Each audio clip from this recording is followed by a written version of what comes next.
বিসমিল্লাহির রহমানির রহিম। দিকপাই শামসুল হক degree college কৃষি ডিপ্লোমা বিভাগের আমি কৃষি প্রশিক্ষক মোহাম্মদ মাজদুর রহমান। আমি তোমাদের সাথে এর আগে 12বার মিলিত হয়েছি, 12টি ক্লাস নিয়েছি। এটা আমার 13 নম্বর ক্লাস।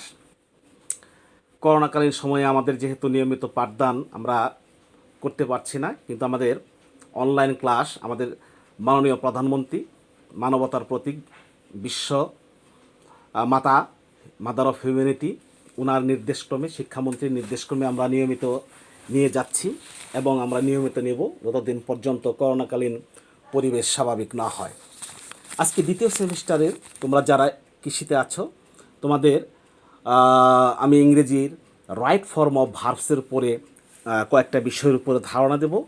তোমরা কি জানো প্রিয় শিক্ষার্থীবৃন্দ, তোমাদের সাবজেক্ট কোড কত? ভুলে গেছো কি করোনার কারণে?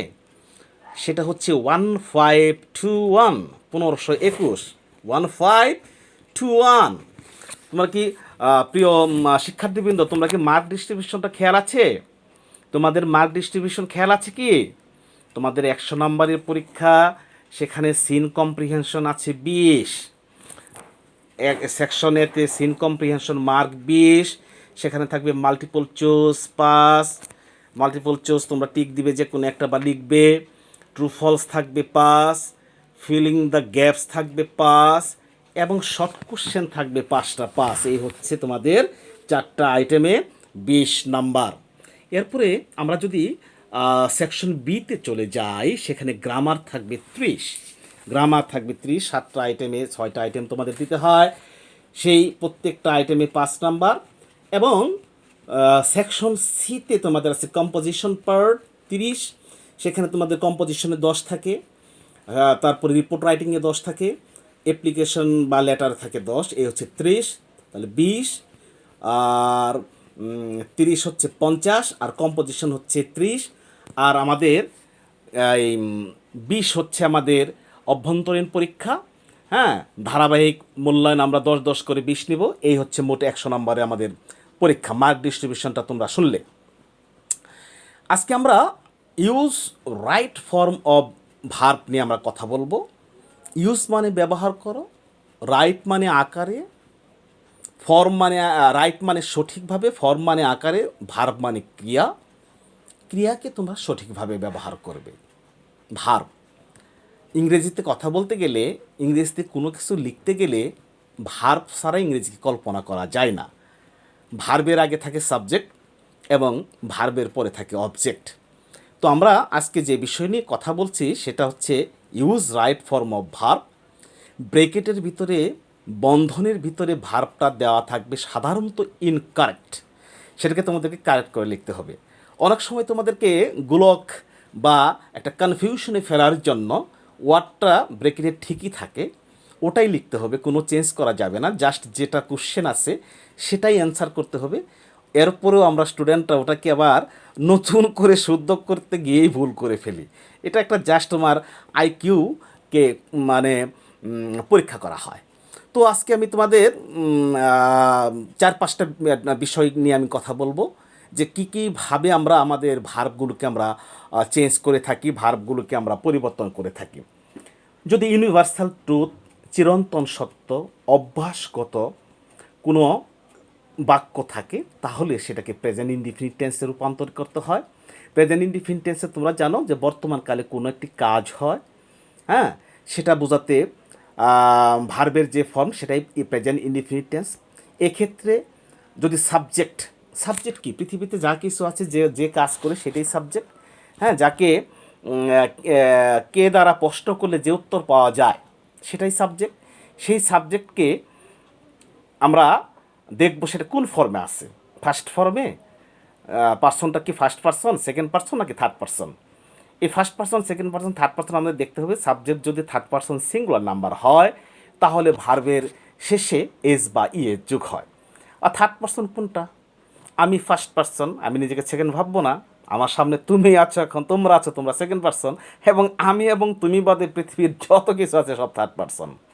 এরপর তোমাকে খেয়াল করতে হবে যে সেটা কোন নাম্বার, সিঙ্গুলার না প্লুরাল।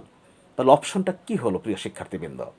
সাবজেক্ট যদি থার্ড পারসন সিঙ্গুলার নাম্বার হয়, সাবজেক্ট যদি থার্ড পারসন সিঙ্গুলার নাম্বার হয়, তাহলে ভার্বের শেষে এস বা ইয়ে যুগ হবে যদি কন্ডিশনটা থাকে চিরন্তন সত্য, ঐতিহাসিক সত্য বা অভ্যাসগত।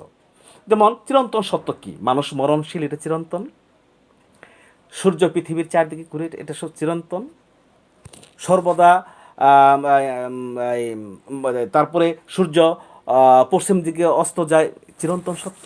যেমন দ্য সান ব্রেকেট আছে সেট ইন দ্য ইস্ট, এখানে সেটস হয়ে যাবে, the sun sets in the east. বুঝতে পারলে প্রিয় শিক্ষার্থীবৃন্দ? এরপর যদি কোনো একটা বাক্যে generally, occasionally, normally, usually, daily, everyday এই জাতীয় ওয়ার্ডগুলো থাকে, জেনারেলি, ইউজুয়ালি, নর্মালি, হ্যাঁ, ডেইলি, এভরিডে, অফেন, এই শব্দগুলো যদি থাকে তাহলে তুমি ধরে নেবে সেটা প্রেজেন্ট ইনডিফিনিট টেন্স হবে। সেই ক্ষেত্রেও একই নিয়ম। যেমন হি ইউজুয়ালি ব্রেকেটে গো ব্রেকেট ক্লোজ দেয়ার, তাহলে কী হবে? He usually goes there, he usually goes there. তারপরে অতীতকালে কোনো একটি কাজ হয়েছিল, অতীতকালে কোনো একটি কাজ হয়েছিল, অতীত নির্দেশক ওয়ার্ড সেখানে থাকবে। ইয়েস্টারডে থাকতে পারে, ago, before, 2 days ago, last month, last year, last day, last week, এই জাতীয় থাকলে পরে তোমাকে সেটা বুঝতে হবে যে সেটা পাস্ট ইনডিফিনিট টেন্সকে মিস করছে। আর পাস্ট ইনডিফিনিট টেন্স হলে তোমার ভার্বের পাস্ট ফর্ম করতে হবে। যেমন একটা বাক্য, আই ব্রেকেটে ভার্ব আছে গো, ব্রেকেটে ভার্ব আছে গো, ব্রেকেট ক্লোজ ইয়েস্টারডে, ইয়েস্টারডে মানে গতকাল, যা পাস্টকে নির্দেশ করছে, সেটা হয়ে যাবে want, I want hmm, I want school, I want college, যা খুশি সেটা হোক, সেটা আমার দেখার বিষয় নয়, আমি দেখবো সেখানে ইয়েস্টারডে আছে। So I want there yesterday, যেটাই খুশি হোক।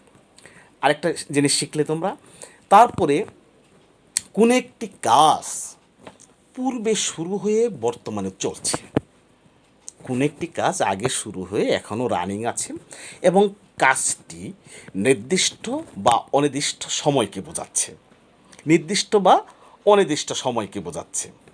আসলে নির্দিষ্ট সময় কোনটা আবার অনির্দিষ্ট সময় কোনটা, যেমন সকাল হতে, বিকাল হতে, এই জাতীয় হতে থেকে থাকলে সেটা নির্দিষ্ট।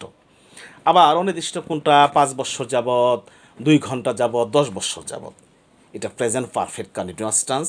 এই টেন্সের সাহায্যকারী ভার্ব হিসেবে আমরা হ্যাভ বিন এবং হ্যাজ বিনকে ব্যবহার করি।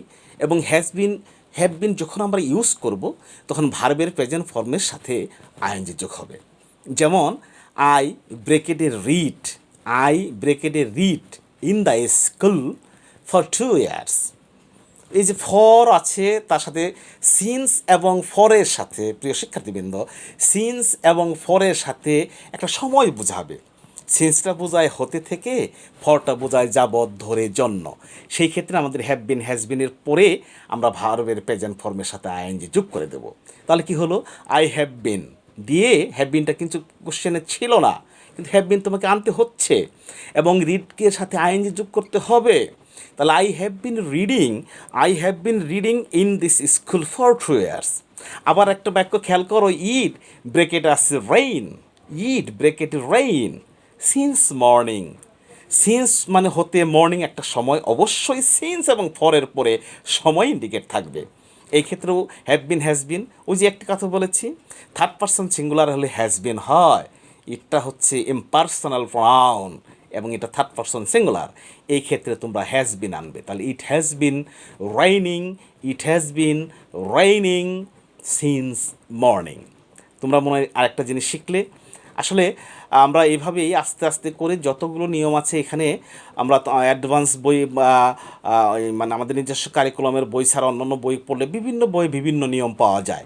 তবে আমাদের জন্য প্রয়োজন যতগুলো আছে এমন নিয়মগুলোই আমাদেরকে অবশ্যই জানতে হবে, যেগুলো পরীক্ষার জন্য উপযোগী, আমাদের দৈনন্দিন বিভিন্ন কাজে ইংরেজি কথা বলার জন্য আমাদের প্রয়োজন।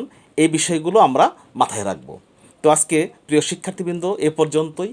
নেক্সট ক্লাসে আমি আরও অন্যান্য নিয়ম নিয়ে আসবো। সে পর্যন্ত তোমরা আমার সাথে থাকবে। কোনো সমস্যা হলে আমাকে মেসেজ করে জানাবে। ভালো থাকো, সুস্থ থাকো, এই কামনায় শেষ করছি। আসসালামু আলাইকুম।